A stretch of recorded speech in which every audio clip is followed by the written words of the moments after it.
Hi all welcome back to my channel. ഇപ്പോൾ recently നമ്മൾ വീടിൻ്റെ ബാക്കിലായിട്ട് കുറച്ച് മരങ്ങളുണ്ടായിരുന്നു കേട്ടോ. നമ്മൾ കുറച്ച് വർഷം മുന്നേ നട്ടുപിടിപ്പിച്ച ഒരു മരമാണ് അത്. എന്താ പറയുക, ഒരെണ്ണം സ്റ്റാർ ഫ്രൂട്ടിൻ്റെ മരമായിരുന്നു, പിന്നെ വേറൊരെണ്ണം രണ്ട് ചാമ്പയുടെ മരമായിരുന്നു. പക്ഷേ ആ ചാമ്പയുടെ മരത്തിൽ നിന്ന് ഒരു ചാമ്പ പോലും കിട്ടിയിരുന്നില്ല കേട്ടോ. എല്ലാം ഇങ്ങനെ പൂവുണ്ടാവും, കൊഴിഞ്ഞു പോവും, അങ്ങനെയായിരുന്നു. പിന്നെ ഇതിങ്ങനെ വളർന്ന് നല്ലോണം പന്തലിച്ചു. പക്ഷേ വീടിൻ്റെ അടുത്ത് തൊട്ടടുത്ത് അങ്ങനെ വലിയ മരം ഇങ്ങനെ വീടിനോട് ചാഞ്ഞിരിക്കുമ്പോൾ ഒരു സുഖം ഉണ്ടായില്ല. അപ്പോൾ അതുകൊണ്ട് അത് വെട്ടി കളഞ്ഞു കേട്ടോ. പക്ഷെ വെട്ടി കഴിഞ്ഞപ്പോൾ എന്ത് പറ്റിയെന്ന് വെച്ച് കഴിഞ്ഞാൽ ഭയങ്കര വെയിലായി. പിന്നെ എനിക്ക് ഭയങ്കര വിഷമമായിട്ടു. ഇങ്ങനെ തടി കഷ്ണങ്ങളൊക്കെ ഇങ്ങനെ ഇരിക്കുന്ന കാണുമ്പോൾ നമ്മളൊരു മരത്തെ, ഒരു ജീവനുള്ള ഒരു മരത്തെ നമ്മൾ മുറിച്ച് കളഞ്ഞു എന്നുള്ളത് എനിക്കൊരു വിഷമമായിരുന്നു. പക്ഷേ കുഴപ്പമില്ല, ഞങ്ങൾ എന്തായാലും നല്ലതിന് വേണ്ടിയിട്ടെന്ന് വിചാരിക്കുന്നു. ഇനി ഏതെങ്കിലും അധികം ഇങ്ങനെ വളർന്ന് ഇതാവാത്ത ഒരു മരം വെക്കണമെന്നാണ് ആഗ്രഹം. അപ്പം നിങ്ങൾക്ക് ആരെങ്കിലും അതുപോലെ ഏതെങ്കിലും മരങ്ങൾ സജസ്റ്റ് ചെയ്യാൻ പറ്റുവാണെങ്കിൽ താഴെ കമൻറ്റ് ചെയ്യട്ടോ.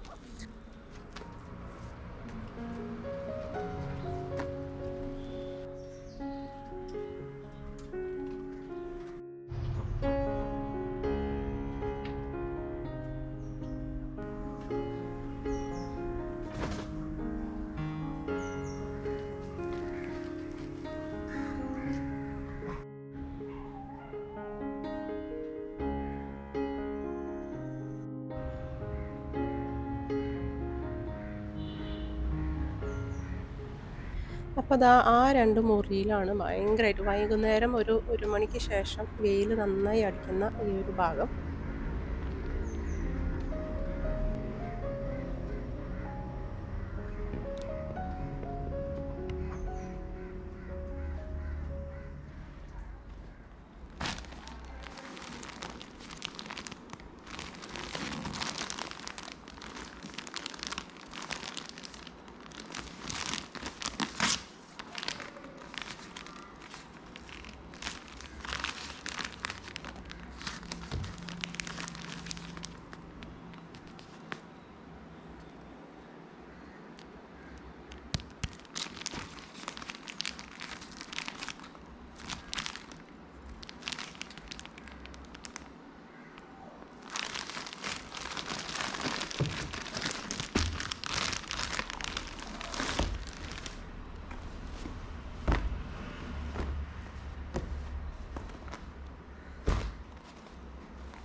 അപ്പോൾ മുറിയിലേക്ക് ഭയങ്കരമായിട്ട് വെയിലടിച്ചപ്പോൾ ഒരു രക്ഷയുണ്ടായില്ല. അത്യാവശ്യം നല്ല ചൂടുമാണ്, അതിനൊപ്പം വെയിലും അടിക്കുന്നു. അപ്പോൾ പിന്നെ വേറെ ഒരു രക്ഷയുണ്ടായില്ല. നമ്മൾ ആമസോണിൽ നിന്ന് പെട്ടെന്ന് തന്നെ കിട്ടാവുന്ന രീതിയിൽ ഒരു ബ്ലാക്ക് ഔട്ട് കേർട്ടൻ, വെയിൽ ഒട്ടും തന്നെ അടിക്കാത്ത രീതിയിലുള്ള ഒരു കേർട്ടൻ നമ്മൾ വാങ്ങിച്ചു. സെറ്റായിട്ടാണ് നമുക്ക് കിട്ടുന്നത്, 2 പീസ്. അപ്പം ഞാൻ അളവൊക്കെ നോക്കി കഴിഞ്ഞപ്പം അത് കറക്റ്റാണ്. പക്ഷേ ഇങ്ങനെ ഫ്ലീറ്റ് ചെയ്ത് വരുമ്പോൾ അത് വളരെ കുറവാണ്. അപ്പം ശരിക്കും പറഞ്ഞു കഴിഞ്ഞാൽ നിങ്ങളുടെ വിൻഡോ ഒരു 4 വാതിലിൻ്റെ വിൻഡോ ആണെങ്കിൽ ഇതുപോലത്തെ ഒരു സെറ്റും കൂടി വാങ്ങിക്കേണ്ടി വരും. അങ്ങനെ 4 പീസ് വാങ്ങിക്കേണ്ടി വരും. നമുക്കിങ്ങനെ ഫ്ലീറ്റഡ് ആയിട്ട് കേർട്ടൻ ഇരിക്കണമെന്ന് കാണണമെന്നുണ്ടെങ്കിൽ നമുക്ക് ഒരു 2 സെറ്റ് വാങ്ങിക്കേണ്ടി വരും കേട്ടോ.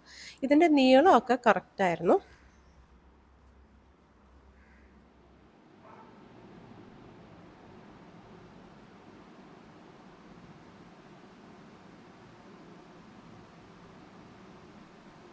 അപ്പോൾ ഇതാണ് ഞങ്ങളുടെ മുറി കേട്ടോ. അപ്പോൾ സാധാരണ ഇട്ടേക്കണ കേർട്ടൻ ഇതാണ്. ഞങ്ങൾക്ക് അങ്ങനെ ലൈറ്റ് കളർ കേർട്ടൻ ആയിരുന്നു താല്പര്യം. പക്ഷെ അതിൽ കൂടെ നല്ലോണം വെയിലടിക്കുന്നുണ്ട്. അപ്പം ഈ കേർട്ടൻ മാറ്റാതെ തന്നെ നമ്മൾ ഈ ബ്ലാക്ക് ഔട്ട് കേർട്ടൻ കൂടി ചേർത്ത് കൊടുക്കാമെന്നാണ് കേട്ടോ വിചാരിക്കണേ.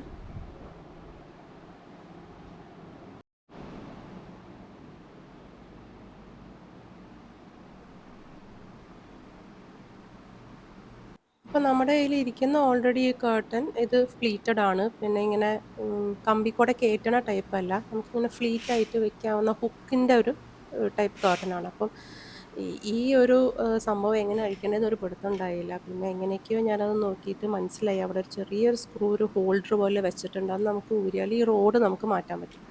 അപ്പം ഈ റോഡ് നമുക്ക് സാധാരണ മറ്റേ ഇങ്ങനെ കർട്ടൻ്റെ ഹോളിൽ കൂടെ കയറ്റാവുന്ന രീതിയിലൊക്കെ നമുക്ക് ചെയ്യാൻ പറ്റും കേട്ടോ.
എനിക്ക് ബെഡ്ഷീറ്റ്സ് എപ്പോഴും പ്ലെയിൻ ബെഡ്ഷീറ്റ്സ് ഇടാനാണ് താല്പര്യം.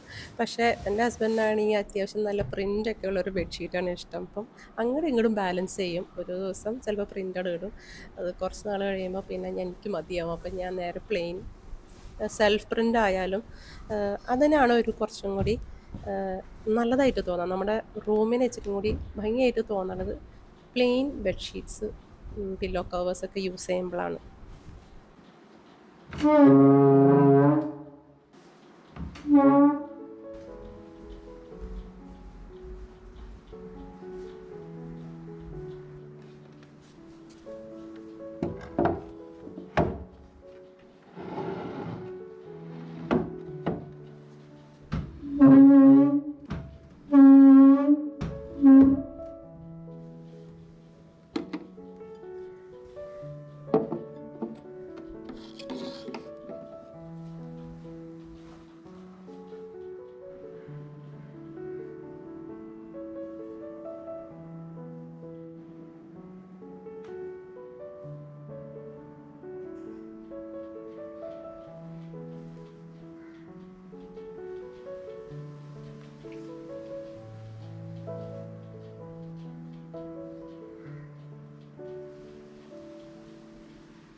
ആമസോണിൽ നിന്ന് ഞാൻ ഈ കർട്ടൻ വാങ്ങിച്ചപ്പോൾ അതിൻ്റെ താഴെ കുറേ റിവ്യൂസ് ഉണ്ട് കേട്ടോ. നല്ല റിവ്യൂസാണ് ഈ കർട്ടന് വേണ്ടിയിട്ട്. അപ്പോൾ ഇതുപോലെ ട്രൈ ചെയ്യുന്ന രീതിയിലൊരു ഒരു ചെറിയൊരു റിവ്യൂ വീഡിയോ ഇട്ടിട്ടുണ്ടായിരുന്നു. അപ്പം ഞാനും കൂടി ഒന്ന് ട്രൈ ചെയ്തു കേട്ടോ. ആ ലൈറ്റ് അതിൽ കൂടെ ഒന്നും പാസ് ഔട്ട് ആവുന്നില്ല. ഇപ്പം മറ്റേ കർട്ടൻ ലൈറ്റ് കളർ കർട്ടൻ ആണെങ്കിൽ അതിൽ കൂടെ ലൈറ്റ് ഇറങ്ങി വരും. പക്ഷേ ഇത് ഇറങ്ങി വരുന്നില്ല. അപ്പം അത്യാവശ്യം നല്ലതാണ്. ഇത് ലൈറ്റ് വെയിറ്റ് ആണ്. സാധാരണ ഇങ്ങനത്തെ കർട്ടൻസ് പറയുമ്പോൾ ഇച്ചിരി കൂടി ഹെവി ആയിട്ടാണ് ഞാൻ ഫീൽ ചെയ്തേക്കണേ. പിന്നെ അതുപോലെ ഇച്ചിരി കൂടി കട്ടിയൊക്കെ തോന്നിയിട്ടുണ്ട്. പക്ഷേ ഇത് ലൈറ്റ് വെയിറ്റ് ആണ്.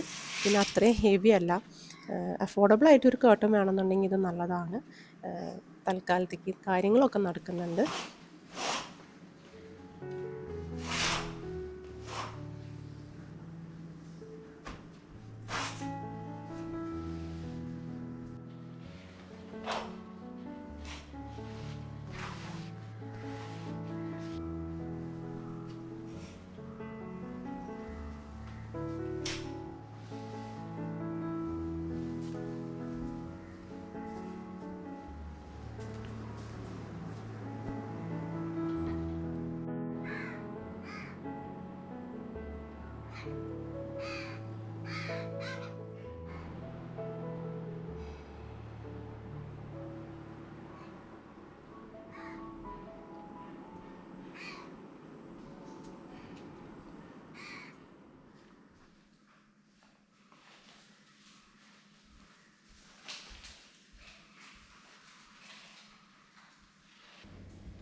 അപ്പോൾ നമുക്ക് കുറച്ച് കരിമീൻ കിട്ടിയിട്ട് ഇപ്പം മീനൊക്കെ കിട്ടുമ്പോൾ നമുക്ക് നന്നാക്കി കിട്ടും.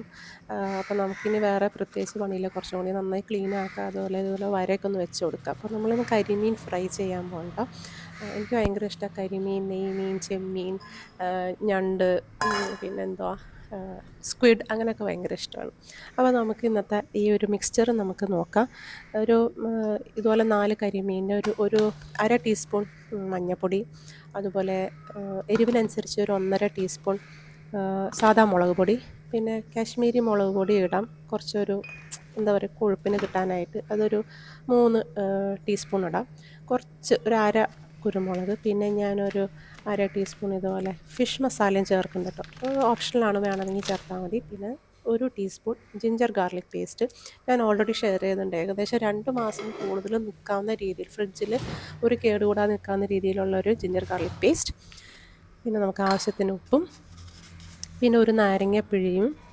നാരങ്ങ ഇല്ലെങ്കിൽ ഇച്ചിരി ചുറുക്ക ചേർത്താൽ മതി. പിന്നെ കുറച്ച് വെളിച്ചെണ്ണ. എന്നിട്ട് നമുക്ക് നന്നായി മിക്സ് ചെയ്യാം.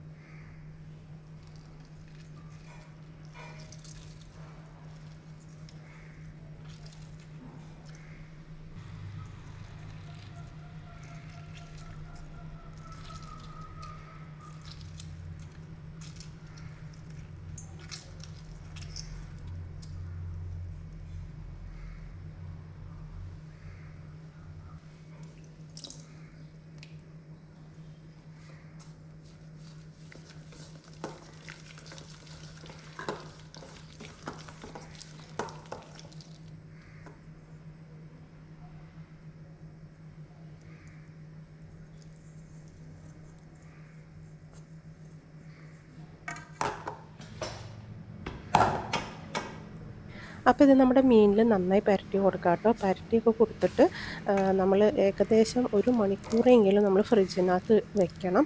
ഇതിൻ്റെ ആ മസാലയും ഉപ്പൊക്കെ മീനിൽ പിടിക്കണം. എന്നാലേ ഇത് മീൻ ഫ്രൈ ചെയ്യുമ്പോൾ നല്ല ടേസ്റ്റ് വരത്തുള്ളൂ. പിന്നെ ഈ മസാല അതുപോലെ അതിൻ്റെ മുകളിൽ ഇങ്ങനെ നമ്മൾ ചെറിയ ഓട്ടയൊക്കെ വെച്ചിട്ടുണ്ടല്ലോ, അതിൽ കൂടെ കുറച്ച് മസാല കയറ്റി കൊടുക്കുക കേട്ടോ. അല്ലെങ്കിൽ മീൻ വെറുതെ ചുവയ്ക്കുക. അപ്പം അത് നന്നായി പുരട്ടി കൊടുത്തിട്ട് നമുക്ക് ഫ്രിഡ്ജിനകത്ത് ഇട്ട് വയ്ക്കാം. അത് കഴിഞ്ഞിട്ട് ഇത് അധികം ഒന്നും ഇങ്ങനെ കരിയാണ്ടും, ഈ ജിഞ്ചർ ഗാർലിക് പേസ്റ്റ് ഇടുമ്പോഴുള്ള കുഴപ്പമെന്ന് വെച്ച് കഴിഞ്ഞാൽ ഇത് ആദ്യം അങ്ങനെ പെട്ടെന്ന് കരിഞ്ഞു പോകും. അപ്പോൾ കരിഞ്ഞു പോകാതെ നമുക്ക് ഫ്രൈ ചെയ്തെടുക്കാമെന്ന് എങ്ങനെയെന്ന് പറയാം.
അപ്പോൾ നമ്മൾ മീൻ ഫ്രൈ ചെയ്യണേക്ക് മുന്നേ തന്നെ നമ്മൾ ഈ പാൻ നമ്മൾ ഗ്യാസ്മ വയ്ക്കുക, ഹൈ ഫ്ലെയിമിൽ വയ്ക്കുക.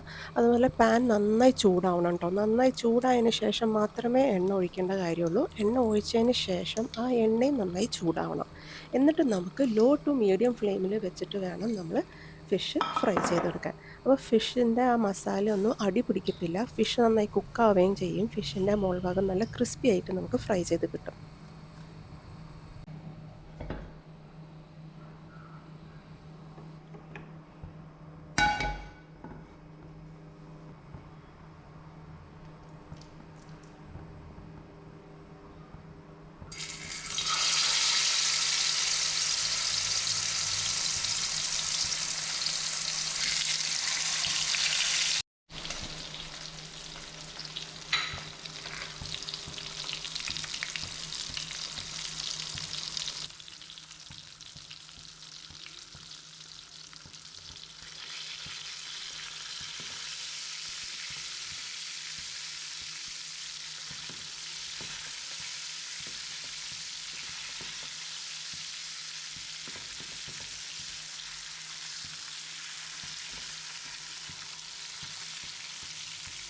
അപ്പോൾ അതാ കണ്ടില്ലേ, നമ്മൾ ഫിഷ് മറിച്ചിടാൻ നോക്കിയപ്പോൾ ഫിഷ് ഒന്നും പൊട്ടി പോവുകയോ ഒന്നും ചെയ്തില്ല. അപ്പോൾ നമ്മൾ കറക്റ്റ് ഇതുപോലെ ചൂടിൽ നമ്മൾ ഫിഷ് ഫ്രൈ ചെയ്ത് വെക്കണം. ഇനി ഒരു സൈഡ് നല്ല ഫിഷ് ഫ്രൈ ആയി കഴിയുമ്പോൾ നമ്മൾ മറിച്ച് വയ്ക്കാം. മറിച്ച് വെച്ചിട്ട് നമ്മുടെ സീക്രട്ട് ഇൻഗ്രീഡിയൻ്റാണ് ഗാർലിക്. ഈ ഗാർലിക്, അതായത് വെളുത്തുള്ളി ഇതുപോലെ എണ്ണയിൽ ഒന്ന് ഇട്ട് കൊടുക്കുക. ലോ ടു മീഡിയം ഫ്ലെയിമിൽ തന്നെ ഇരിക്കുന്നുണ്ടോ. പിന്നെ ഒരു സൈഡ് ഫിഷ് ഫ്രൈ ചെയ്യാനായിട്ട് ഏകദേശം 5 മിനിറ്റ് എടുക്കും കേട്ടോ. 5 മിനിറ്റിന് ശേഷം കൃത്യമായിട്ട് മറിച്ച് വയ്ക്കുക. നമ്മൾ കറക്റ്റായിട്ട് കുക്കായി കിട്ടും. പിന്നെ കുറച്ച് കറിവേപ്പിലയും കൂടി വെച്ച് കൊടുക്കാം കേട്ടോ. ഇനി മറ്റേ സൈഡൊന്ന് ഇതുപോലെ 5 മിനിറ്റ് നമുക്ക് ഫ്രൈ ചെയ്തെടുക്കുക. അത് കഴിഞ്ഞ് കഴിയുമ്പോൾ അതെ ഞാൻ ഈ ഗാർലിക്കൊക്കെ നന്നായിട്ട് മൊരിഞ്ഞിട്ടുണ്ട് കേട്ടോ. അത്യാവശ്യം പാകത്തിന് മൊരിഞ്ഞിട്ടുണ്ട്. നമ്മളിതുപോലെ കറക്റ്റായിട്ട് നമ്മൾ ചെയ്ത് കഴിഞ്ഞാൽ ഈ ഗാർലിക്കും കറിവേപ്പിലൊക്കെ ഞാൻ അതിൻ്റെ ഉള്ളിൽ തിരികെ കയറ്റാട്ടോ. അപ്പോൾ നമ്മൾ ഫിഷ് ഫ്രൈ ചെയ്ത് കഴിഞ്ഞ് തിന്നുമ്പോഴുണ്ടല്ലോ ഈ മുരിങ്ങ ഗാർലിക്ക് കൂടെ തിന്നു കഴിഞ്ഞാൽ ഭയങ്കര ടേസ്റ്റ് ആട്ടോ. ഇതിൻ്റെ എണ്ണ എന്ന് പറയുന്നത് ഭയങ്കര രസമാണ്. നമ്മൾ ഈ എണ്ണയും അതിനുള്ള മസാലയൊക്കെ കൂട്ടിയിട്ട് ചോറൊക്കെ തിന്നിട്ടുണ്ടോ എന്നറിയില്ല. എനിക്കൊക്കെ ഭയങ്കര ഇഷ്ടമാണ്. അപ്പോൾ ഈ എണ്ണയിലുള്ള മസാലയൊന്നും കരിഞ്ഞു പോകത്തില്ല നമ്മളിതുപോലെ ചെയ്താൽ.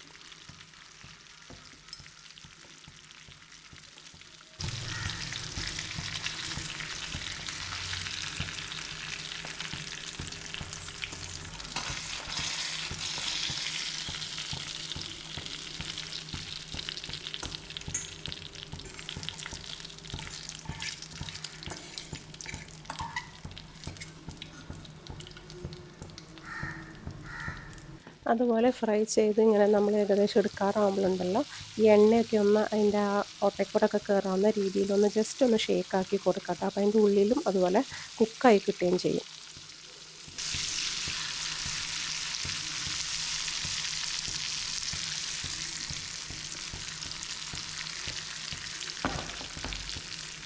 അപ്പോൾ നിങ്ങൾ തീർച്ചയായിട്ടും ഇതൊന്ന് ട്രൈ ചെയ്ത് നോക്കാം കേട്ടോ. നമ്മുടെ സീക്രട്ട് ഇൻഗ്രീഡിയൻ്റായ നമ്മുടെ വെളുത്തുള്ളി ഇടുന്നത്, പിന്നെ അതുപോലെ ഞാൻ കറക്റ്റായിട്ട് പറഞ്ഞല്ലോ ഇത് ഫ്രൈ ചെയ്യാനായിട്ട് എങ്ങനെയാണ്, അതുപോലെ ഒന്ന് ചെയ്ത് നോക്കാം. ട്രൈ ചെയ്തതിന് ശേഷം താഴെ കമൻറ്റിലൊക്കെ ഒന്ന് ഷെയർ ചെയ്യാം കേട്ടോ.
അപ്പം എപ്പോഴും എനിക്ക് കുറച്ച് എരിവുള്ള ഭക്ഷണമാണ് എനിക്കിഷ്ടം. പക്ഷേ നമ്മൾ എരിവുള്ളത് കഴിച്ച് കഴിയുമ്പോൾ പിന്നെ ഇത്തിരി സ്വീറ്റ് എന്തെങ്കിലും കഴിക്കാൻ നോക്കും. ഇത് ഇച്ചിരി ഹെൽത്തി ആയിട്ടുള്ളൊരു സ്വീറ്റാട്ടോ. അപ്പോൾ അതൊന്നൊരു 2 പീസ് കഴിച്ച് കഴിഞ്ഞാൽ നമ്മുടെ ഊണ് കുശാലായി.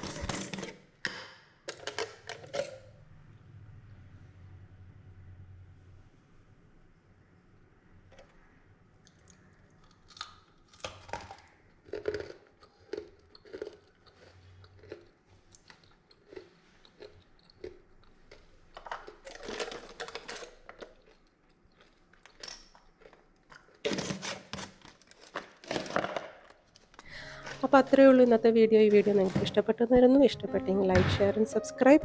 നമുക്ക് അടുത്ത വീഡിയോയിൽ കാണാം. താങ്ക്